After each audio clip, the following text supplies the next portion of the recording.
2024년도 송년 주일 예배입니다. 주일로는 오늘이 금년도 마지막 예배입니다. 한 해가 또 이렇게 지나갑니다. 시간은 흘러가면 다시 잡을 수가 없다고 이야기하죠. 예년과 같이 올해도 참으로 다사다난했던 한 해였고, 또 12월 달에는 나라적으로도 많이 힘들고 어려운 일들이 지금도 계속되고 있습니다. 올해의 국내 10대 뉴스, 세계 10대 뉴스거리들이 각 신문 지면을 채우고 있습니다. 여하간에 하나님의 말씀에 기록된 대로 정말 이 세월이라고 하는 것이 살같이 빨리 지나가는 것, 우리는 부인할 수가 없습니다.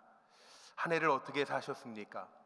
오늘 제가 말씀의 제목을 그렇게 정했는데, 한 해를 보내고 또 새로운 해를 말씀으로 준비하며 우리가 잘 보내고 새해를 다시 새롭게 잘 준비해야 되겠는데, 어떻게 보내고 어떻게 준비할까?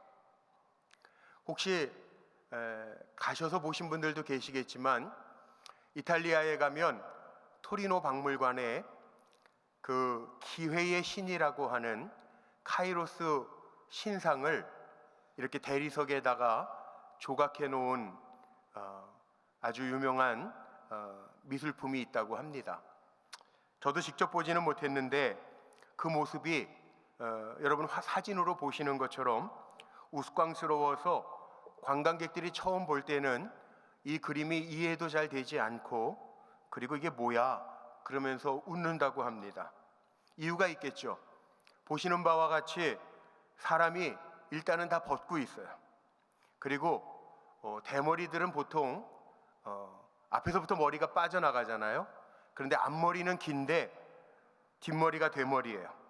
그리고 등에 날개가 있고 발 뒤꿈치에도 날개가 있습니다.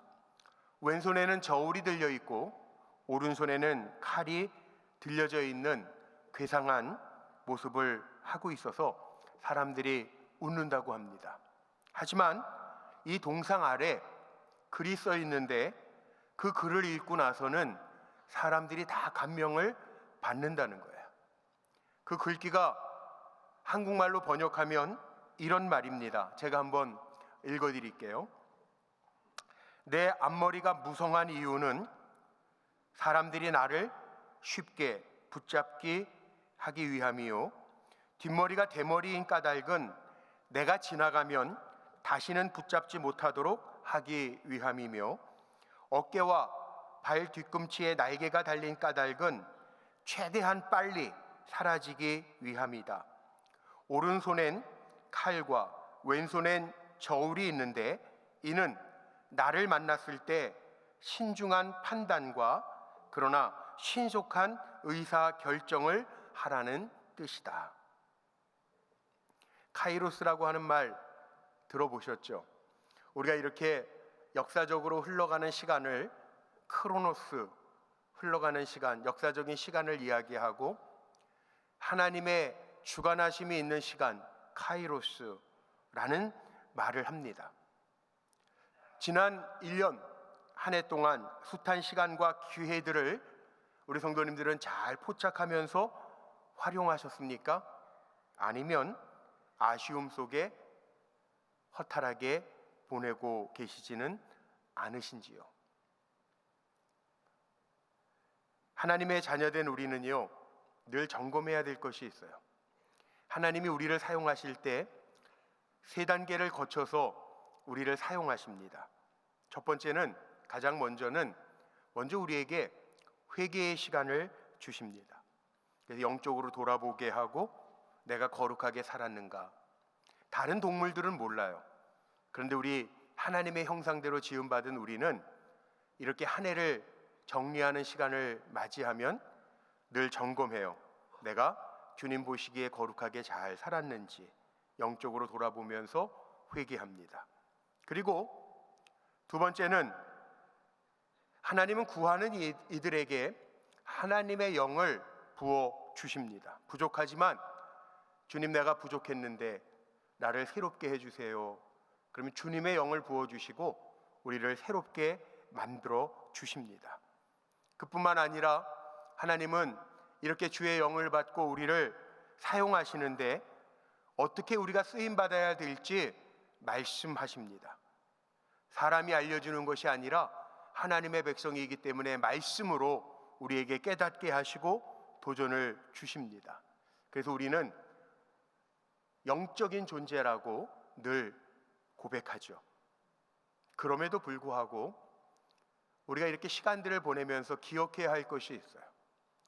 지혜서인 전도서에는 전도서 시작부터 우리에게 영적인 교훈을 주죠. 전도서 1장 8절로 11절 말씀에 보면 지혜서인데 이런 말씀이 있습니다.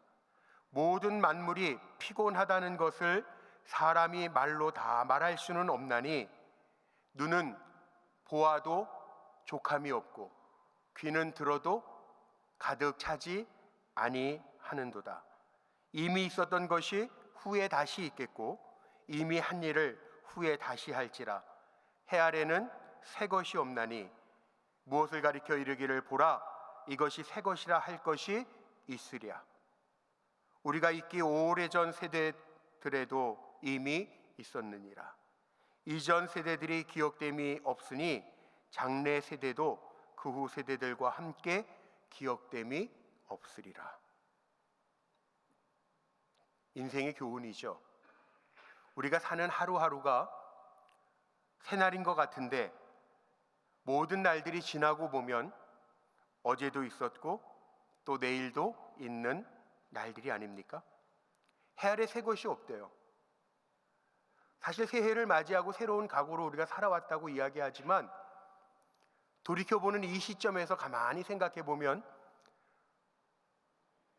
여느 해와 다를 것이 없이 우리가 또 한 해를 보내게 됩니다. 참 세월이 빠른 것 같아요. 우리 원로 장로님들은 분기마다 한 번씩 모이세요. 그래서 우리 원로 장로님들 모임을 할 때는 제가 꼭 가서 말씀을 전하고 같이 우리 장로님들하고 식사를 하는데 원로 그럼 멀리 있는 것 같죠? 근데 그렇지 않아요. 세월이 참 빨리 가요. 우리 장로님들 12월 첫 주 토요일에도 우리 총회로 원로 장로님들 모였는데 우리 장로님들 모이시면은 참 배울 게 많은데요. 원로 장로님들 세월이 빠른데 우리 젊은 세대가 느끼는 세월하고 또 달라요. 이러시더라고요. 세월이 빨리 가는데 나이만큼 빨리 간대요.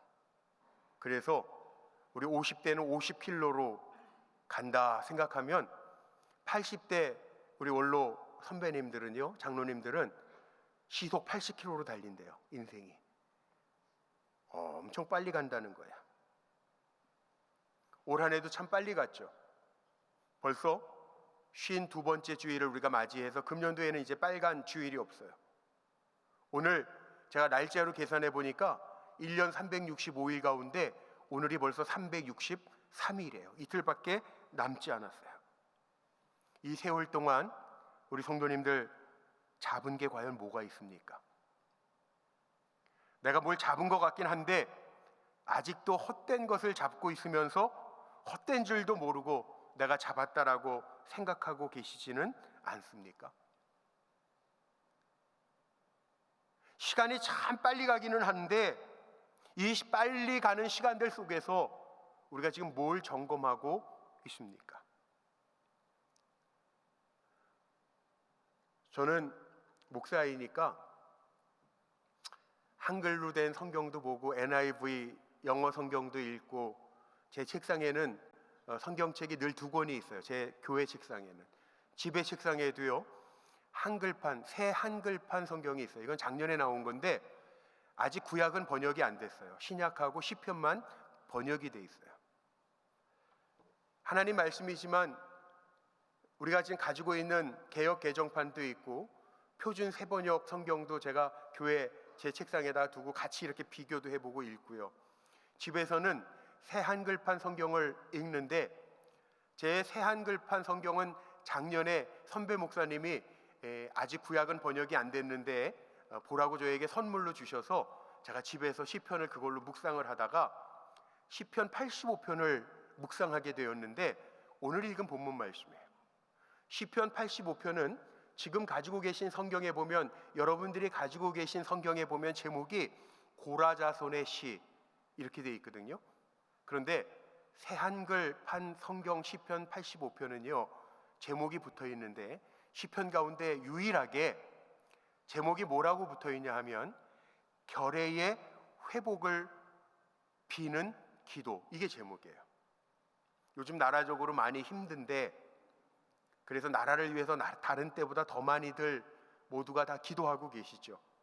그런데 결의의 회복을 비는 기도라고 하는 그 시를 묵상하다가, 그래 맞아, 나라를 위해서 기도해야지.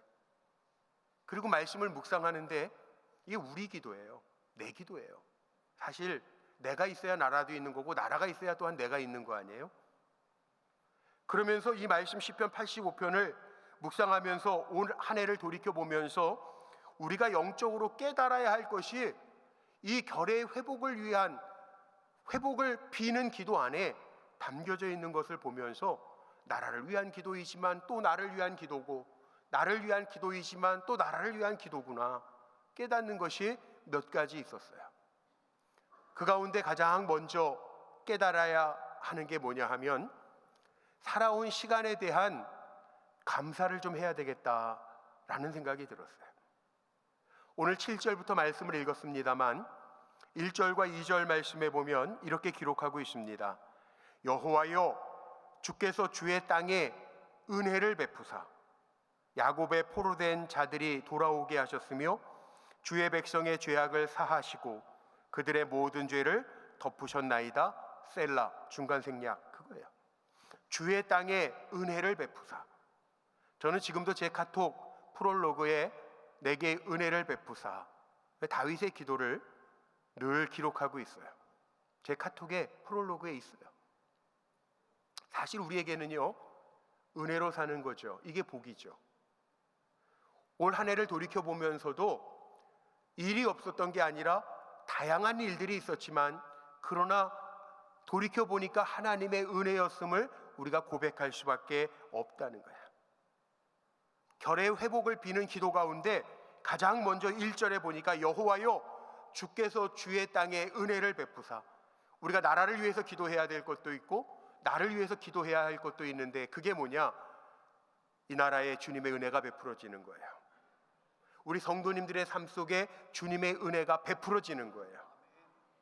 그리고 그 베풀어 주신 은혜를 감사할 수 있는 게 저와 여러분 되어야 할 줄로 믿습니다. 이 시편 85편에 대한 시에 대한 배경이 정확하게 아무리 주석을 찾아봐도 기록되어져 있지 않는데, 이런 말씀이 있습니다. 이 시는 포로가 되어서 억눌렸던 삶에서 돌아오면서 기쁨과 감사로 하나님 앞에 영광을 돌리는 시라고 하는 것에 대해서는 어느 누구도 부인하지 않아요. 금년 한 해 정신없이 달려왔고 12월 달은 정말 나라가 이렇게 반쪽이 난 것 같아요. 12월 초부터 너무나도 어려웠고 지금도 계속적으로 나라적으로 시국적으로 어려워요. 여기저기서 시위들을 하고 있어요. 어느 편에 서 있느냐가 중요한 것이 아니라 정말 이 나라 가운데 우리가 살아가고 있는데 기도해야죠. 주의 땅에 은혜를 베풀어 주옵소서. 이 땅이 잘 회복될 수 있도록 기도해야죠. 그런데 기도해야 되는데 지금도 살아계셔서 역사하시는 하나님이 계시다라는 것을 전제하고 그 하나님 앞에 기도한다라는 거예요. 우리 지금 살아있잖아요. 엊그저께 우리 목회자들이 보는 신문이 있습니다. 목회 신문들이 있는데 거기에 일면 타이틀 기사가 이런 기사가 났어요. 땅의 사람에서 천국의 사람으로 옮겨간 사람들. 신학자들은 대표적으로 아마 한 번쯤은 들어보셨을 거예요. 독일의 몰트만이라고 하는 교회론적으로 십자가 신학, 교회론의 유명한 신학자거든요. 세계적인 신학자죠. 그 몰트만이라고 하는 신학자도 96세로 금년에 소천하셨죠. 우리나라에도 유명한 정장복 교수님이라고 신학 박사, 신학자이신데 그분도 옮겨가시고, 또 큰 교회 목사님들 중에서도 제 기억에 나는 게 그 신문 기사에 김명혁 목사님으로부터 시작해가지고 몇 분의 목회자들도 땅의 사람에서 천국의 사람으로 옮겨가셨다는 거예요. 우리 교회도요, 지난주에 당회를 했지만, 지지난주에 당회를 하면서 보고 드렸지만, 우리 성도님들 가운데, 물론 성도님들의 부모님들 돌아가신 분들도 많이 계시지만 우리 교회 성도님들 가운데에서도 입교인 명부를 정리하면서 4분이나 천국으로 옮겨가셨어요. 근데 우리는 지금 2024년도 52번째 주일을 주님 앞에 예배하면서 찬송하면서 오늘 싱 할렐루야, 싱 찬양 할렐루야, 우리 헤세드 찬양대가 찬양도 해주셨는데 같이 예배드리는 자리에 지금 있어요. 이것도 감사하죠. 시간이 빨리 가요. 우리도 땅의 사람에서 천국의 사람으로 옮겨갈 때가 있을 거예요. 오늘 시편 85편의 말씀을 읽었지만 시편 90편, 모세가 지은 유명한 시가 있죠. 모세는 정말 인생의 빠름을 표현하면서 시편 90편에서 5절로 8절에 이런 노래를 합니다. 주께서 그들을 홍수처럼 쓸어 가시나이다. 그들은 잠깐 자는 것 같으며 아침에 돋는 풀 같으니이다. 풀은 아침에 꽃이 피어 자라다가 저녁에는 시들어 마르나이다. 우리는 주의 노에 소멸되며 주의 분내심에 놀라나이다. 주께서 우리의 죄악을 주의 앞에 놓으시며 우리의 은밀한 죄를 주의 얼굴빛 가운데 두셨사오니. 빠른 시간들, 흘러가는 시간들 속에서도 우리의 삶을 주님의 얼굴빛 앞에 놓으셨다는 거예요. 그래서 우리가 한 해도 살았어요. 주님의 얼굴빛을 비춰주셨으니 그 하나님의 베풀어 주신 긍휼과 은혜의 사랑에 감사하면서 한 해를 잘 먼저 마무리해야 할 줄로 믿습니다. 오늘 그 노래예요. 시편 85편이 죄의 대가를 주님이 묻지 아니하시고 우리가 금년 한 해 살아오면서 사실 헤아려 보지 않아서 그렇지 하나님이 보시기에 부족한 게 얼마나 많았을까요? 하나님의 기준에 못 미치는 죄를 저지르고 그 죄를 직결 심판한다고 한다면 주고 마땅한 죄를 우리가 얼마나 많이 저질렀을까요? 그럼에도 불구하고 우리에게 은혜를 베풀어 주셨다는 거예요. 그러니 2024년도 오직 내 삶이 하나님의 은혜 가운데 살아왔음을 기억하면서 진심으로 하나님 앞에 감사함으로 정리할 수 있는 저와 여러분이 되기를 주님의 이름으로 축복합니다. 두 번째는 우리가 오늘 말씀을 통해서 깨달아야 할 것이 있는데요, 앞으로 다가올 새로운 기회들을 잘 맞이하는 지혜를 가져야 되겠다는 거죠. 하나님은 우리에게 또 새로운 기회를 주십니다. 어떻게 주시냐고요? 오늘 말씀을 좀 한번 같이 읽어볼까요? 오늘 본문에 85편, 시편 85편 8절 9절 말씀 앞에 화면에 있는데 같이 한번 소리내서 읽어보죠. 시작. 내가 하나님 여호와께서 하실 말씀을 들으리니 무릇 그의 백성 그의 성도들에게 화평을 말씀하실 것이라.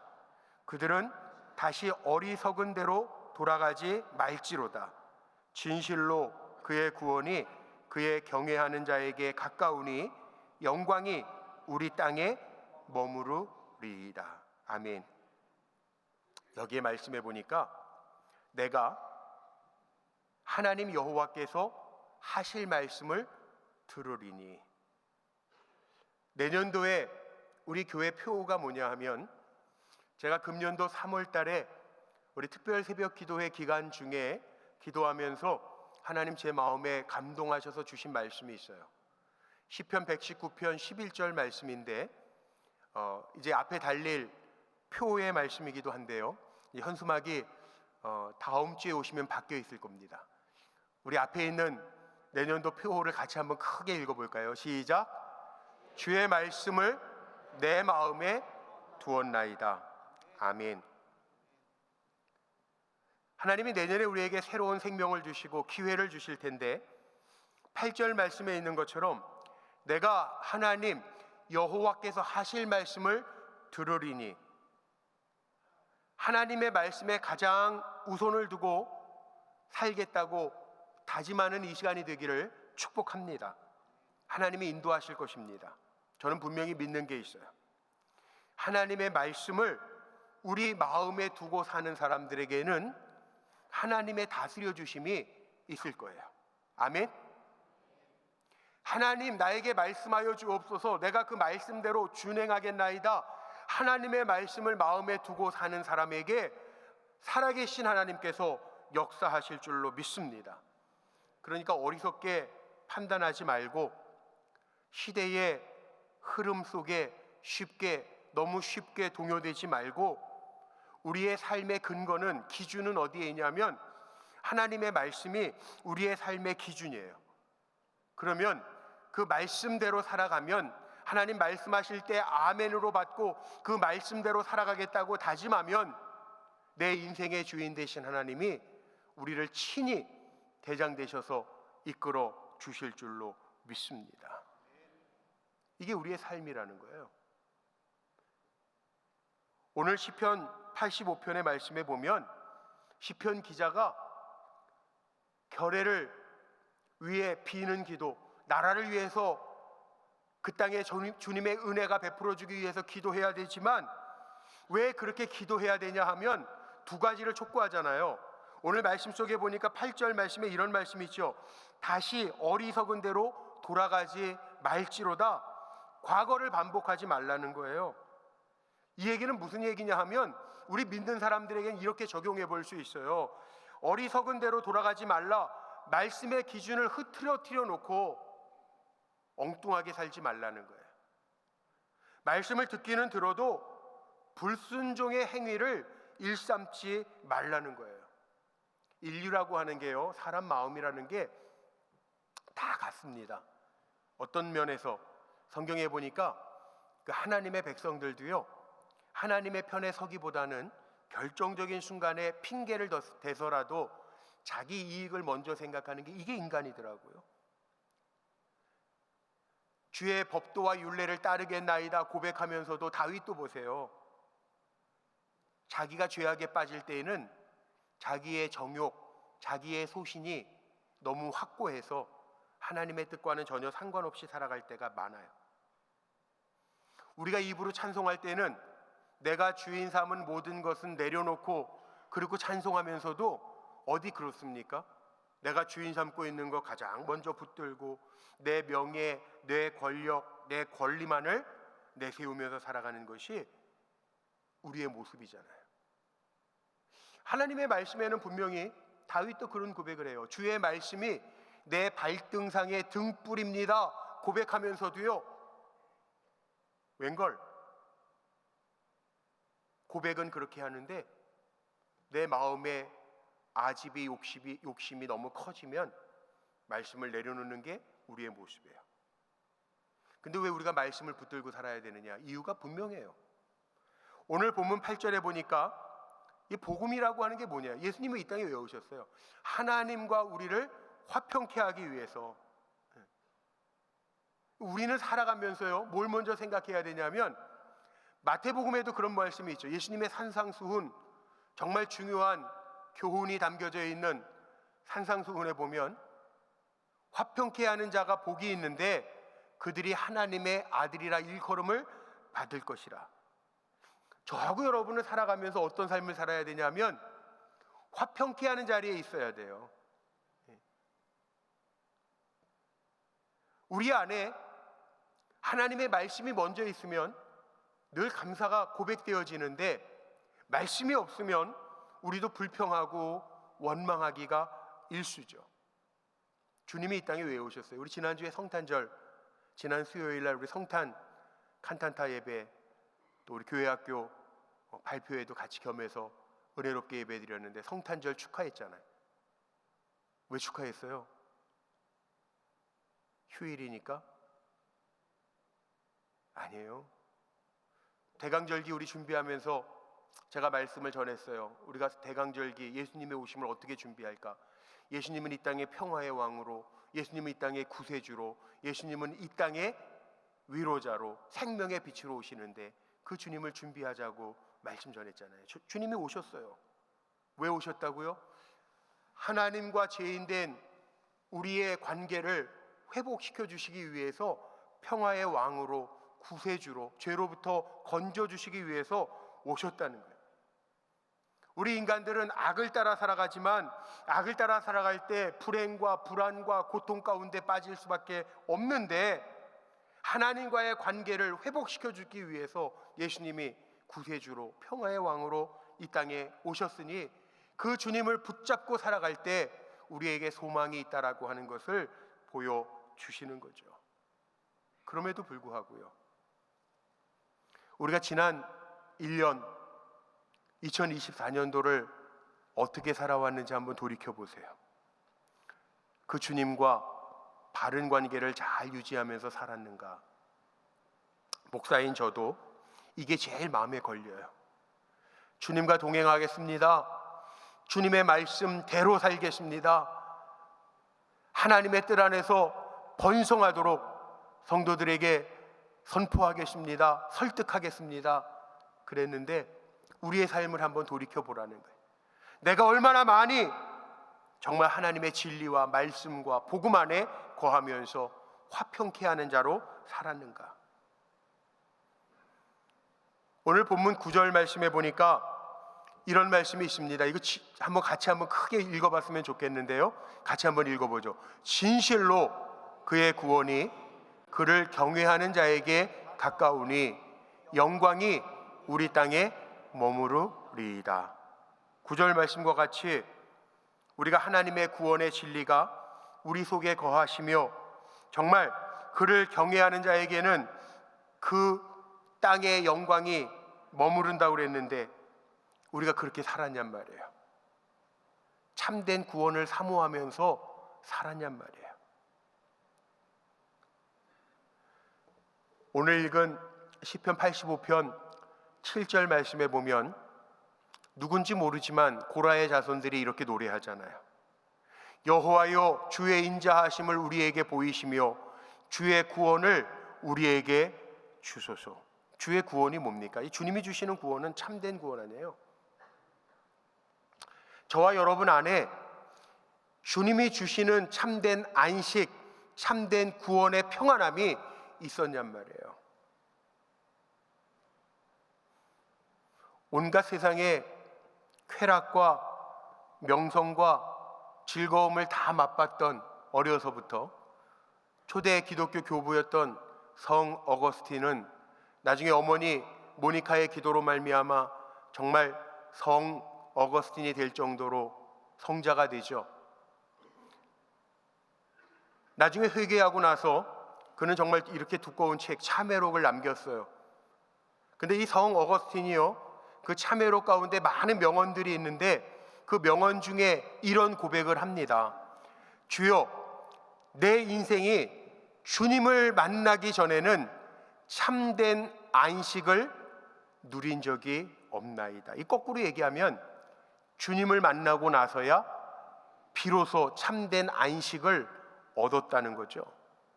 우리가 어떤 존재인지 아세요? 우리 인간은요, 버티다가 끝까지 간 다음에 끝에 다다르면 그제서야 주님 앞에 돌아오는 존재죠. 아니라고 부인하는 것 같지만 다 그래요. 이런 말 들어보셨을 거예요. 내가 끝이라고 생각할 때 그때가 하나님의 시작이라. 물론 우리 성도님들이 아주 막장 끝까지 안 갔으면 좋겠지만 우리 인생이라고 하는 게 끝에 다다르면 거기에서 뉘우치고 회개하고 하나님의 일하심이, 시작하심이 보여진다는 거예요. 근데 많은 믿음의 선배들이 이미 경험했기 때문에 진정한 참된 안식은 주님을 만날 때만 가능하다라는 거죠.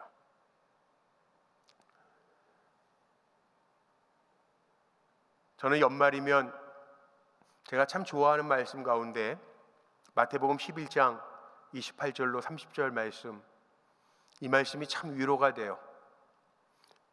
우리 성도님들도 아시는 말씀이겠지만 수고하고 무거운 짐진 자들아 다 내게로 오라. 내가 너희를 쉬게 하리라. 나는 마음이 온유하고 겸손하니 나의 멍에를 메고 내게 배우라. 그리하면 너희 마음이 쉼을 얻으리니 이는 내 멍에는 쉽고 내 짐은 가벼움이라 하시니라. 수고하고 무거운 짐진 자들 주님께로 오래요. 저와 여러분이 주님 안에서 참된 안식을 얻게 되시기를 바랍니다. 많은 사람들이 예수님을 믿는 것 어렵고 귀찮다고 이야기하는데 그렇지 않아요. 경험해 본 분들은 아세요. 저는 신앙의 선배님들이 이렇게 남겨주시는 말씀을 목사이기 때문에 더더욱 마음에 잘 담을 때가 있어요. 여기 원로 장로님 계신데 사업하시다가 사업이 어려움을 만나서 부도가 나고 힘들었을 때 그때 우리 장로님 그런 고백을 제가 신방을 갔는데 하시더라고요. 기가 막히죠. 일어났던 거를 잃어버리면. 그런데 확실히 믿음의 선배님들은 믿음의 선배들인 것 같아요. 뭐라고 그러시냐면 다 잃었는데 없는 것 같은데 오히려 마음이 편해졌다는 거예요. 주님 앞에 다 내려놓고 맡기니까 오히려 마음이 평안해지셨다라고 하는 고백을 우리 원로 장로님도 하시더라고요. 진정 나라고 하는 존재가요, 정말 주님 안에 있다라고 하면 평안해지는 게 당연한 거 아니겠어요? 나라가 아무리 시끄럽고 어려워도요, 내가 하려고 그러고 내가 생각하는 대로 되지 않으면 힘들지만 정말 결례를 위한 비는 기도, 오늘 이 말씀을 보면서 우리가 해 아래 새 것이 없는 것을 알고 주님의 손에 올려드리고 한순간 하루하루를 주님 안에 거한다고 한다면 주 안에서 우리가 담대하게 일어날 수 있지 않을까요? 여러분, 우리가 분명히 믿어야 할 것이 있습니다. 제가 2022년도 한참 코로나 중이었는데요, 책을 좀 하나 써보려고요. 그동안 설교했던 여러 가지 책들을, 제 설교를 책으로 한번 좀 써보려고 정리하던, 아직 완성이 안 됐는데, 아직 책으로 나오진 않았는데 정말 하루에 8시간 이상씩 타이핑하던 때가 있었어요. 제가 이쪽에 왼손이 마비가 한번 왔었죠. 책 제목이 뭐냐 하면 간섭하심이에요. 간섭하심. 제목 마음에 안 드세요? 근데 가만히 생각해 보니까 하나님의 간섭하심이 제 인생에 이렇게 한 문장으로 요약하라고 한다면 하나님의 간섭하심이 있더라고요. 저는 우리 성도님들 삶에도 하나님의 간섭하심이 있기를 축복합니다. 하나님의 간섭하심이 있는 삶, 이것이 제일 확실한 삶이 아닐까요? 오늘 말씀 세 번째 마지막으로 제가 이렇게 전하고 싶어요.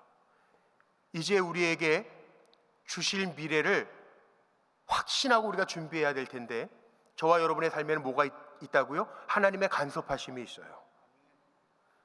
오늘 읽은 본문 말씀에도 분명하게 나오는 게 있는데 12절에 이렇게 시작을 합니다. 오늘 본문에 같이 한번 12절 앞에 부분 첫째 줄만 읽어보죠. 시작. 여호와께서 좋은 것을 주시리니. 아멘.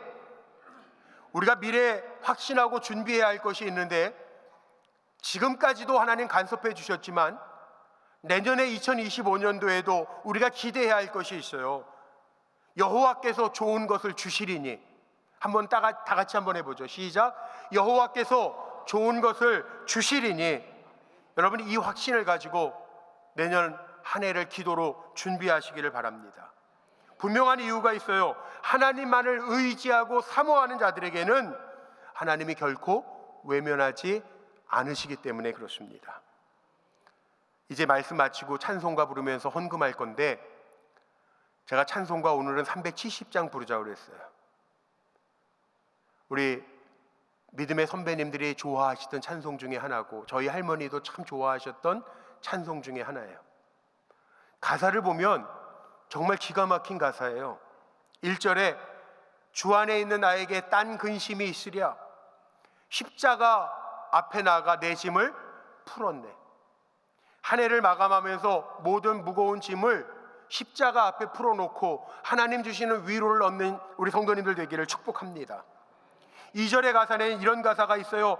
그 두려움이 변하여 내 기도가 되고 한숨이 변하여 내 노래가 되었네.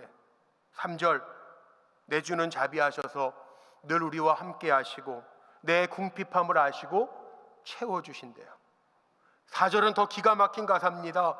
주님과 맺은 언약은 영원히 불변하시니 그 나라 가기까지는 나를 보호해 주신대요. 이 은혜가 이 나라에도 우리 성도님들에게도 임하시기를 주의 이름으로 축복합니다. 말씀 마칠 텐데 시간은 지나갑니다. 금년도 2024년도 신년 예배를 엊그제 드린 것 같은데 벌써 송년 예배예요. 제가 예언하건대 다음 주에는 2025년도 신년 예배를 드릴 거예요. 그리고 또 시간이 금방 지나가서 2025년도 송년주의를 또 맞이할 거예요. 세월은 흘러가고요, 세대는 바뀌어 흘러갑니다. 이 흐름 속에서 우리가 해야 할 일들이 있어요. 과거를 잘 결산하고 오직 하나님을 신뢰하고 오늘 말씀 12절에 있는 것처럼 여호와께서 좋은 것을 주시리니 그 말씀을 믿고 의지하면서 새해를 준비할 때 하나님께서는 좋은 것으로 우리에게 풍성하게 하실 줄로 믿습니다. 바라기는 한 해를 보내고 또 희망찬 새해를 맞이하는 우리 불꽃교회 성도님들에게 전능하시고 위대하신 우리 하나님께서 지난 한 해보다 더 큰 은혜를 주시기를 축복합니다. 새해에도 우리에게 나에게 주의 주신 말씀 마음에 담고 주님과 깊은 교제를 누리며 나아갈 때, 부름의 상을 바라보며 전력 질주하며 나아갈 때 하나님의 간섭하심이 저와 여러분에게 차고 넘칠 줄로 믿습니다. 그 은혜를 사모하며 나아가는 저와 여러분 되시기를 주의 이름으로 축복합니다.